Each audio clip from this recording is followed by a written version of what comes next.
Assalamualaikum warahmatullahi wabarakatuh. Selamat datang para mahasiswa semua. Hari ini kita akan masuk topik ketiga di mata kuliah biokimia tumbuhan.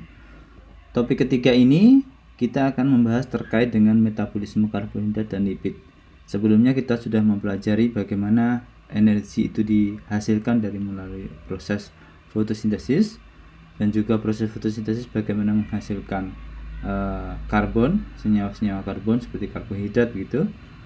Terus kemudian di asimilasi sulfat, kemudian asimilasi nitrogen dan fiksasi nitrogen, bagaimana asam amino itu dihasilkan. Nah, kita akan lebih detail mempelajari selanjutnya adalah bagaimana metabolisme karbohidrat ataupun metabolisme lipid itu terjadi di tumbuhan. Kita tahu bahwa di mata kuliah sebelumnya kita telah mempelajari bagaimana sebuah tanaman itu terhubung dari bagian source pembentuk ke penyimpanan, dan ini biasanya tentunya akan melalui phloem gitu ya, terkait dari sumber produksi area fotosintesis begitu ke sinknya, kemudian terkait dengan area metabolisme atau tempat penyimpanan. Jadi ada dua fungsi, apakah dimanfaatkan untuk metabolisme atau disimpan sebagai hasil fotosintesis itu. Source ini biasanya adalah ini ya, daun-daun itu, daun-daun yang udah tua itu adalah source. Kemudian sink biasanya organ, termasuk di situ ada akar, kemudian ada yang daun yang masih muda, kemudian juga buah begitu ya, itu adalah sink begitu. Nah, secara sederhana bagaimana proses itu terjadi begitu. Karbohidrat itu disimpan dalam bentuk sementara di kloroplas gitu ya. Kloroplas ini tempatnya, di sini adalah sitosol gitu. Ini di sel mesofil daun ya, sel mesofil daun. Jadi pati itu disimpan sementara di kloroplas. Kemudian nanti pati itu bisa ditransport ke sitosol dalam bentuk ini. Transportnya nanti triosa fosfat translokator. Jadi bentuk melalui triosa fosfat translokator nanti di sitosol, nanti triotol ini sebagai triosa fosfat ini sebagai substrat untuk membentuk sukrosa. Jadi sukrosa adanya pembentukannya prosesnya di sitosol. Sementara kalau pati bisa dibentuk sementara di kloroplas, nanti dipindahkan ke dalam bagian tumbuhan melalui bentuk triosa fosfat melalui translokator yang disebut dengan triosa fosfat translokator. Ini kompartementasi metabolisme karbohidrat yang ada di tumbuhan gitu. Ada melibatkan beberapa kompartemen. Yang pertama ini adalah kloroplas. Di sini adalah sitosol ya. Di sini sitosol. Oke, sitosol. Sementara di sini adalah vakuola. Jadi yang di kloroplas itu pembentukan triosa fosfat dan pati gitu, sembilan sementara. Kemudian di sitosol membentuk sukrosa, sementara di vakuola nanti membentuk fruktan ya, fruktan di vakuola. Jadi ini nanti disimpannya dalam bentuk fruktan ini di vakuola. Jadi ini beberapa bagian mekanisme terkait dengan pembentukan kompartementasi metabolisme karbohidrat. Nah, yang perlu diperhatikan adalah dalam membentuk sukrosa, dari triosa fosfat ini menghasilkan fruktosa 6 fosfat. Tapi fruktosa 6 fosfat harus dibantu oleh UDP glukosa. Nah, UDP glukosa ini diperoleh dari mana? Diperoleh dari reaksi heksokinase ini, heksokinase enzim. Nah, glukosa ini dihasilkan dari fruktan sintesis yang terjadi di vakuola begitu ya. Yang ini satu kesatuan yang terhubung, satu pathway metabolisme dengan pathway metabolisme yang lain. Dan sukrosa itu dibentuk melalui bukan ATP glukosa tapi UDP glukosa, uridyl difosfat glukosa ya, yang menjadi substrat untuk pembentukan sukrosa. Nah, ini perbandingan sintesis sukrosa dengan pati begitu. Pati di kloroplas ya, sementara sukrosa di sitosol. Tadi substratnya triosa fosfat, ini sama-sama triosa fosfat ya, triosa fosfatnya. Kemudian ini terjadi ketika fosfat sitosoliknya rendah ya, sementara ini terjadi ketika fosfat di sitosolnya tinggi begitu. Kemudian ini pati di hasil sintesis dengan melalui ADP glukosa, sementara kalau sukrosa tadi melalui UDP glukosa. Jadi di sini ada senyawa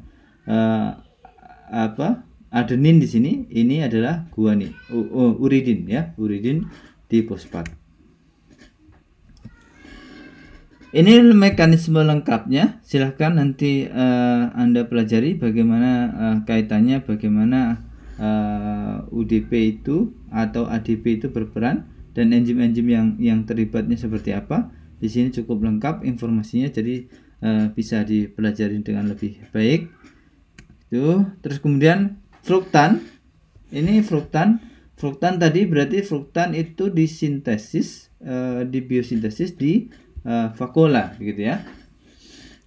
Jadi vakuola tempat penyimpanannya. Fruktan ini merupakan suatu ketosa ya, suatu ketosa yang dia dibentuk linkage antara residu fruktosa yang terhadap molekul sukrosa. Jadi fruktan dari 6 itu ada 6 ketos tipe. Itu rantainya tuh N-nya tuh antara 10 sampai 200 dan di satu ketos tipe itu N-nya itu kurang dari 50 residu fruktosanya. Jadi itu beberapa tipe ya. Fruktan neoketositipe itu kurang dari 10 ya, N dan M-nya kurang dari 10 jumlahnya begitu. Baik, ini adalah 6 ketostipe. 6 ketostipe itu seperti ini bentuk gambarnya. Silakan nanti dipelajari dengan baik. Ada sukrosa, kemudian ada fruktosa gitu ya. Oke. Satu ketostipe bentuknya itu seperti itu. Kalau 6 berarti ini ya, di 6 di sini. Di sini. Kemudian kalau satu ketostipe di sini ya. Satu ketostipe yang terikat. Ini fruktosa, 1 2 fruktosa. Neoketostipe dia bentuknya seperti ini. Jadi ini terikat, di sini ada glu 6 2 beta fruktosa gitu ya. Di sini fruktosa 1 2 beta fruktosa gitu ya. Jadi kalau bisa lihat gambarnya, ini satu ketostipe, ini neoketostipe itu seperti itu. Berarti ini ya, ini diambil ke sini ya, sama dengan ini. Kemudian yang ini sama ya, ini ditarik ke sini. Jadi yang ini nanti terikat oleh ini, ini ya, ini gitu. Jadi ini namanya neoketostipe ya. Yang selanjutnya, nah, sukrosa itu merupakan prekursor untuk sintesis ketos ya, ketosa. Jadi ini adalah 3 reaksi penting biosintesis ketosa yang ada di vakuola ya. Di sini ada beberapa enzim penting yang harus diamati. Yang pertama adalah sukros fruktosid transferase ini ya, sukros fruktosid transferase. Ini sukrosa, nanti hasilnya satu ketosa, ini glukosa gitu ya. Glufru, ini glufrunya dari sini, berarti ya. Nanti mengambil fruktosanya dari sini. Nah, ini nanti ke sini. Ya. Nanti ke sini. Fruktan fruktosil transferase.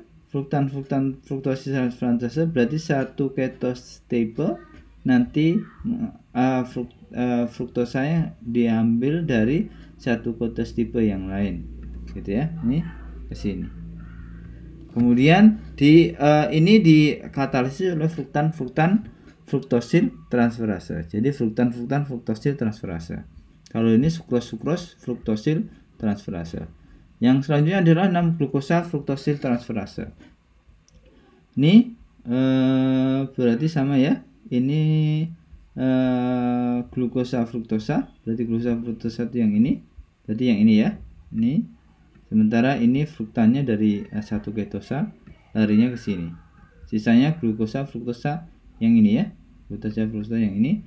Nah, larinya ke sini. Nah, ini dikatalisis oleh 6 glukos fruktosil transferase. Jadi fruktosil transferasenya, fruktosilnya yang ditransfer dari satu ketosa ini.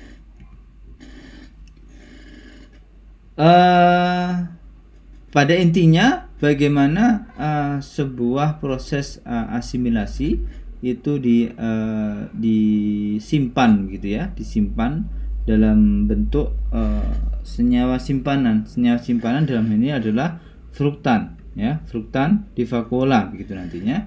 Sementara simpanan sementara di kloroplas itu adalah bentuk-bentuk pati begitu ya.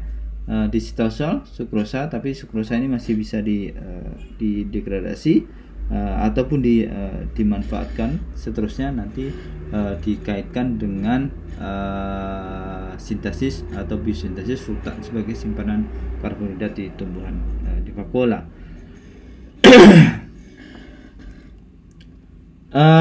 Sukrosa yang dibentuk itu memang sangat tergantung dari ini, dari enzim penting heksokinase. Heksokinase ini merupakan reaksi kalau Anda ingat terkait dengan reaksi pertama siklus pathway glikolisis ya. Pathway glikolisis yang bagaimana mempersiapkan glukosa menghasilkan glukosa 6-fosfat. Nah, ini terjadi di sitosol dan glukosa diperoleh dari vakuola begitu. Vakuola hasil pelepasan dari sintesis fruktan.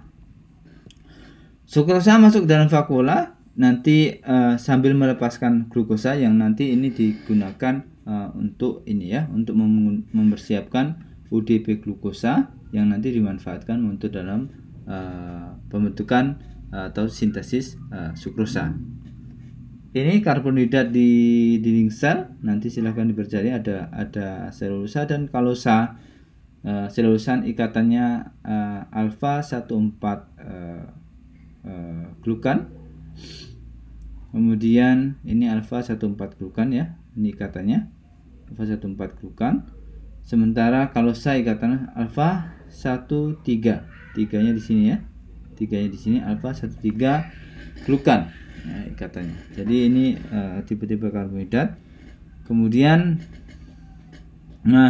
sintesis selulosa. Selulosa itu sebagai senyawa penting di dinding sel gitu, dinding sel atau dinding sel ya, dinding sel.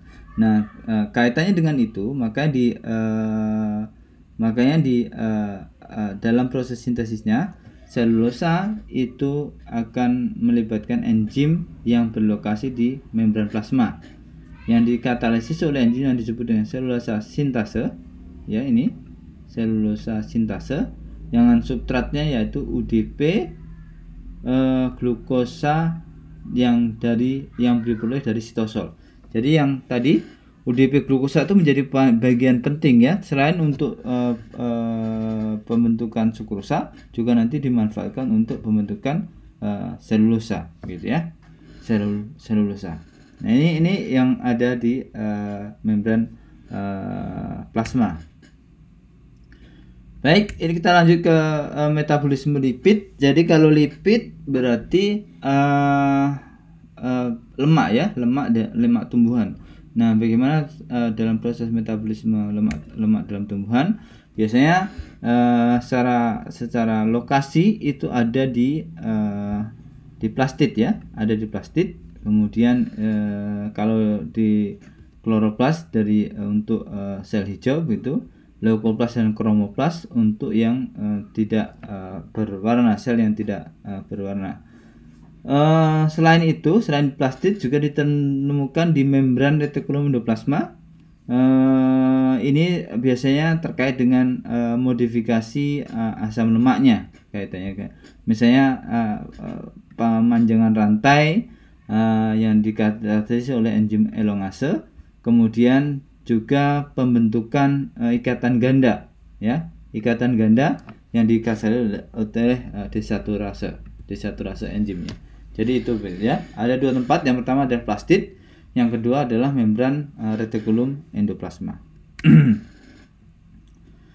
Prekursor untuk sintesis asam lemak berarti yang lemak paling sederhana begitu ya, itu adalah asetil-CoA. Nah, asetil-CoA ini adalah prekursornya. Asetil-CoA itu diperoleh dari asetat dan pirufat gitu ya, asetat dan pirufat. Nah, ini bagaimana pembentukan asetil-CoA dari asetat dan pirufat. Kalau dari asetat itu melibatkan enzim asetil-CoA sintase dengan memerlukan ATP dan juga koenzim A gitu ya, sehingga menghasilkan asetil-CoA. Nanti asetil-CoA bisa dimanfaatkan untuk menghasilkan ATP gitu ya di sini ya. Asam lemak maksud saya adalah asam lemak. Atau dari pirufat. Dari pirufat tidak dalam bentuk ATP yang diperlukan, tapi dalam bentuk NAD+. NAD+, nanti pirufat nanti dari pirufat menghasilkan asetat melalui enzim pirufat dehidrogenase sehingga asetil-CoA itu dibentuk. Nah, nanti tentunya asetil-CoA digunakan untuk menghasilkan fatty acid. Ini serangkaian reaksi sintesis asam lemak begitu. Ada beberapa tahap. Yang pertama adalah kaitannya dengan tahap kondensasi, aktivasi begitu ya, aktivasi, kondensasi, kemudian reduksi melepaskan air, terus kemudian reduksi lanjut untuk memperpanjang asam lemak melalui dua karbon, penambahan setiap dua karbon atom. Aktivasi adalah dengan menghasilkan ini ya, rangkaian ini. Nah, malonyl-CoA, nanti asetil-CoA ditambah dengan ini, nanti menghasilkan malonyl-CoA. Malonyl-CoA ACP HASP ini nanti akan menghasilkan malonyl-CoA acyl carrier protein ACP ya, malonyl-CoA ACP. Nah, ini yang sudah aktif gitu ya, aktivasinya. Dari situ terus kemudian terjadi reaksi yang disebut dengan kondensasi gitu ya, reaksi dengan enzim beta ketoasil ACP sintase, nanti dengan melepaskan CO2 dan juga koenzim A sulfidril ya. Kemudian dari sini ada reaksi reduksi.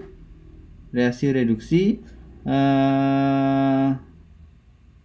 reduksinya ini masih kondensasi ya, NADH ini.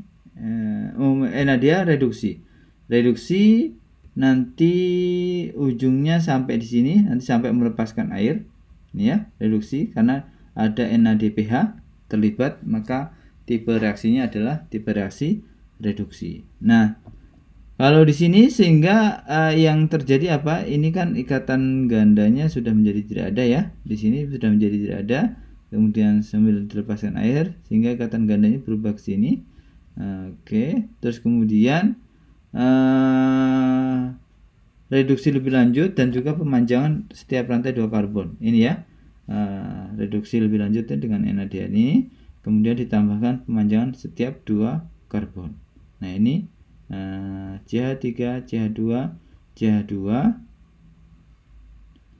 ya kan, COS ACP, asil ACP.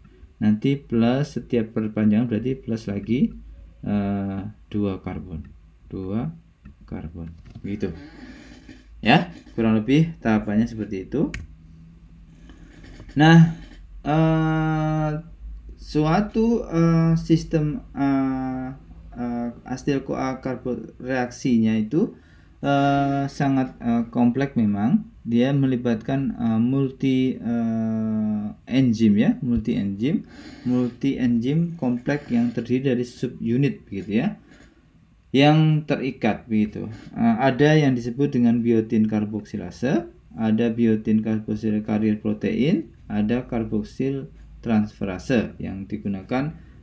Ini diduga dari prokariot ya, multi enzim kompleks yang terdiri dari subunit. Multifungsional enzim protein, ada biotin karboksilase, biotin karboksil karier, karboksil transferase. Jadi ini sangat kompleks bagaimana sistem enzim asil karier protein itu ada.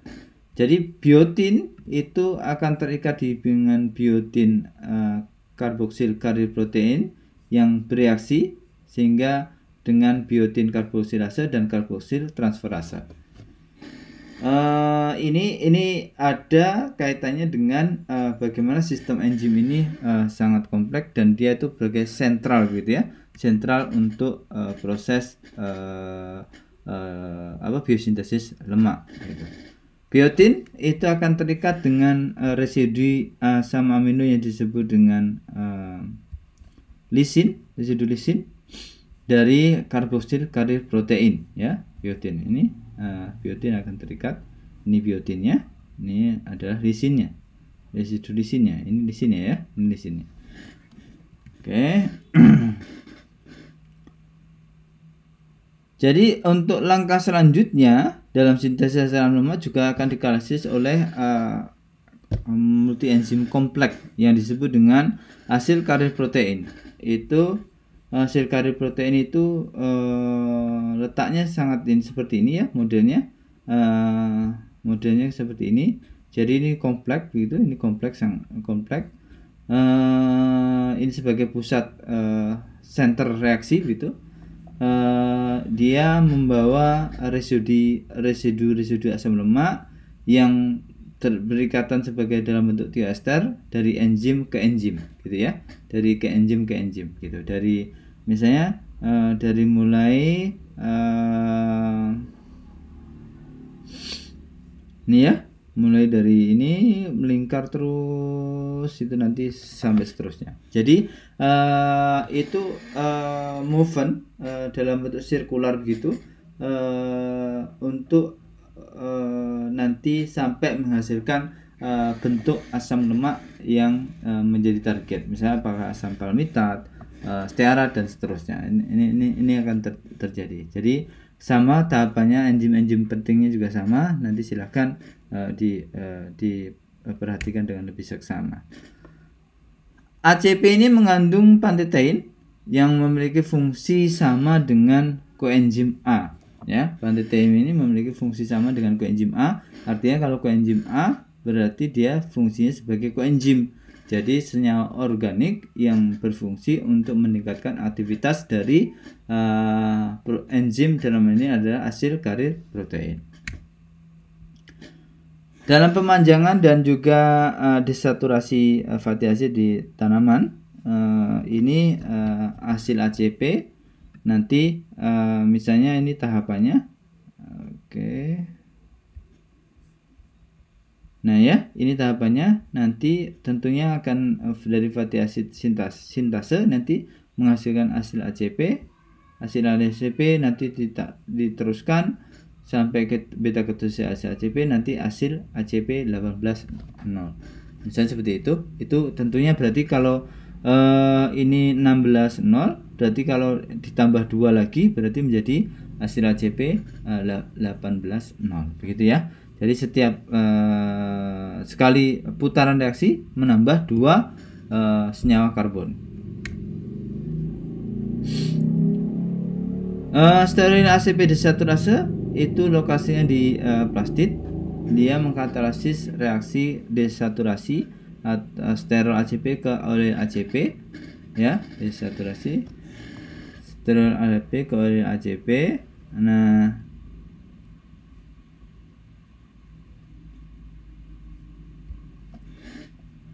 ini dari steril, ini ikatan, tidak ada ikatan rangkapnya, ya, tidak ada ikatan rangkapnya. Nanti menjadi oleil ACP ada ikatan rangkapnya, gitu ya. Ikatan rangkapnya yang reaksinya yang terjadi dengan melepaskan molekul air, ya.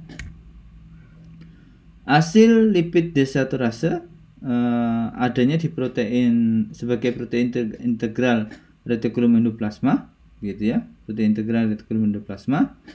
Dia mengkatalis reaksi pembentukan ikatan ganda dari asam lemak, ya, dari bagian dari fosfolipid. Jadi elektron transfer dari NADH ke desaturase membutuhkan 2 atau lebih protein, ya, 2 atau lebih protein. Dalam ini 1 NADPH sitokrom B dan sitokrom B5. Jadi itu, ya, NADPH sitokrom B5 dan juga satu lagi sitokrom B5. Jadi ini, ya, memerlukan 2 elektron transport, ya, memerlukan 2 elektron transport yang digunakan untuk pembentukan ikatan ganda ini. Ikatan ganda ini sebagai bagian dari fosfolipid. Sementara hasil ACP thioesterase itu melepaskan 16-0 dan 18-1 asam lemak, dan, ya, 18-0 dan 18-1, 18-0 dan juga 16-0, ya, dari 16-0. Ini 18-1, 16-0, 18-0 dan 18-1. Jadi setelah fatty acid dipindahkan dari stroma ke sitosol, nanti diubah menjadi di sitosol nanti diubah menjadi asil CoA. Asil CoA ini baik itu dalam bentuk 16-0, 18-0 ataupun 18-1. Jadi itu yang terjadi. Jadi proses yang terjadi hasil ACP thioesterase ini dapat melepaskan fatty acid, gitu ya, atau stereosil ACP desaturase mengubah hasil ACP menjadi hasil ACP 18-1, nanti diubah menjadi fatty acid di sini. Nanti sama di stroma seperti itu. Nanti fatty acid nanti diubah di sitosol menjadi bentuk simpanan lemak yang lain.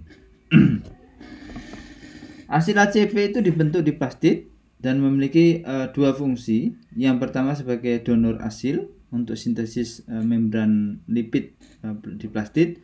Yang kedua untuk biosintesis membran plastid luar, gitu ya. Hasil ACP dihidrolisis dari hasil ACP thioesterase menghasilkan asam lemak bebas yang selanjutnya digunakan untuk meninggalkan plastid, gitu ya, digunakan di luar plastid. Ini bagaimana sintesis lipid membran terjadi.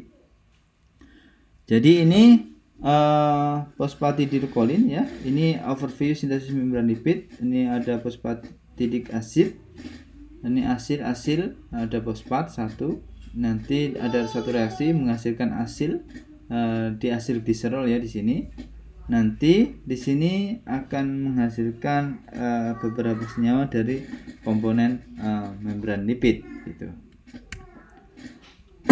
Pembentukan CDP-kolin. CDP-kolin juga sama, kurang lebih dari kolin. Kolin bentuknya seperti ini, fosforikolin CTP, fosforikolin CTP, dan juga dengan melepaskan fosfat nanti menghasilkan CDP-kolin. CDP-kolin ini menjadi bagian penting dari sebuah metabolisme dalam tumbuhan. Membran lipid disintesis di plastid. dan juga retikulum endoplasma yang memiliki fungsi yang berbeda, ya, memiliki fungsi yang berbeda. Anda perhatikan di sini, ini plastidial kompartemen prokaryote pathway, yang nanti di sini fosfatidic acid nanti menghasilkan 18.0, 18.1, 16.0, dan juga ini 16 atau dalam 16.0 begitu ya. Sementara endoplasmic reticulum eukaryote pathway nanti ada yang disebut dengan enzimnya asil ACP glycerol fosfat 3-fosfat asil transferase. Nanti dari sini ada pembentukan dari 18.1, 16.0 asil ACP, kemudian dan diteruskan sampai nanti menghasilkan O asil dalam bentuk 18.1, 16.0 dan ataupun 18.1 yang ada di sini gitu. Nah, ini bagaimana membran lipid disintesis di dalam plastid dan juga retikulum endoplasma dengan komposisi asam lemak yang berbeda. Membran retikulum endoplasma itu sebagai tempat pemanjangan dan juga pembentukan ikatan ganda dari lipid gitu. Di stroma nanti kan melepaskan asil CoA. Asil CoA di sitosol itu dalam bentuk 16.0, 18.0 ataupun 18.1. Nanti masuk ke retikulum endoplasma untuk diperpanjang baik itu menjadi 21, 22, 221 begitu ya. Atau nanti ujungnya ini yang disimpannya hasil koabul itu ada di sitosol. Nah, atau di membentuk ikatan ganda, misalnya pekolin gitu ya, 18.2, 18.3 itu ada ikatan gandanya. Atau nanti ada diubah di sini, diubah menjadi asil exchange menjadi misalnya dari pekolin nanti 18 diubah 18.3-nya diubah menjadi 18.1 yang nanti disebut dengan fosfatidilkolin. Nah, fosfatidilkolin menjadi bagian penting di sistem membran tumbuhan gitu. Beberapa membran plastid lipid itu dibentuk juga melalui eukaryotic pathway ya, beberapanya yang disebut dengan tadi yang jelas ya, bahwa di bagian membran terjadi proses desaturasi. Desaturasi ini adalah pembentukan ikatan ganda ya, ikatan ganda. Bagian dari membran lipid dari telakoid membran itu disintesis melalui eukaryote pathway. Di eukaryote pathway itu yang berwarna merah ini, berarti yang di sini ya, eukaryote pathway, dan yang lainnya melalui prokaryotic pathway ya, melalui prokaryotic pathway. Prokaryotic pathway ada yang di bagian hitam ini. Jadi ini adalah prokaryotic pathway. Jadi ada dua sistem ya, eukaryotic pathway dan prokaryotic pathway. Triacylglycerol dibentuk dalam membran retikulum endoplasma dari asil CoA yang dipulkan di sitosol gitu ya, yang dipulkan di sitosol. Nah, nanti dari hasil CoA yang full di sitosol itu nanti akan dibentuk melalui berbagai mekanisme begitu ya. Yang pertama ini nanti akan direaksi dengan beberapa enzim desaturase, nanti ujungnya membentukkan oil body. Oil body ada di sini. Nanti oil body inilah yang disimpan dalam bentuk triacylglycerol. Nah, triacylglycerol biasanya disimpan dalam bentuk simpanan, misalnya ini oil body atau oleosome ini dideposit di dalam sebagai triacylglycerol di dalam retikulum endoplasma membran. Jadi oil body itu dikelilingi oleh lipid monolayer yang dibentuk dengan oleh triacylglycerol yang ada di dalam dari retikulum endoplasma membran. Jadi oleosin itu berfungsi sebagai penguatnya untuk lipid monolayernya. Jadi lipid ini olesin sebagai penguatnya. Yang warna merah-merah ini adalah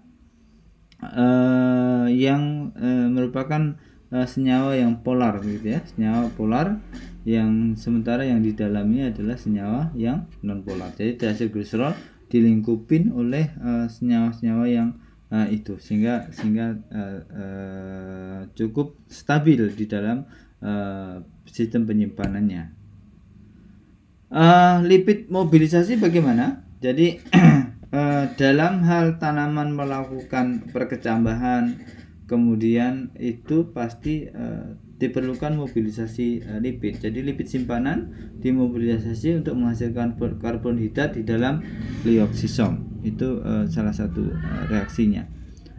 Triacylglycerol dalam hal ini adalah yang ada di oil body, itu diproses melalui lipid mobilisasi tadi melalui serangkaian reaksi.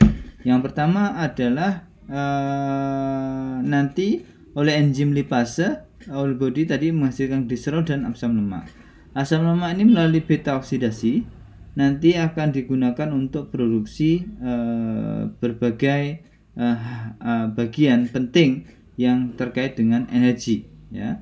Terkait dengan energi. Nanti hasil CoA, hasil akhir dari beta oksidasi akan masuk dalam siklus Krebs gitu ya, siklus Krebs yang ada di glioksisom.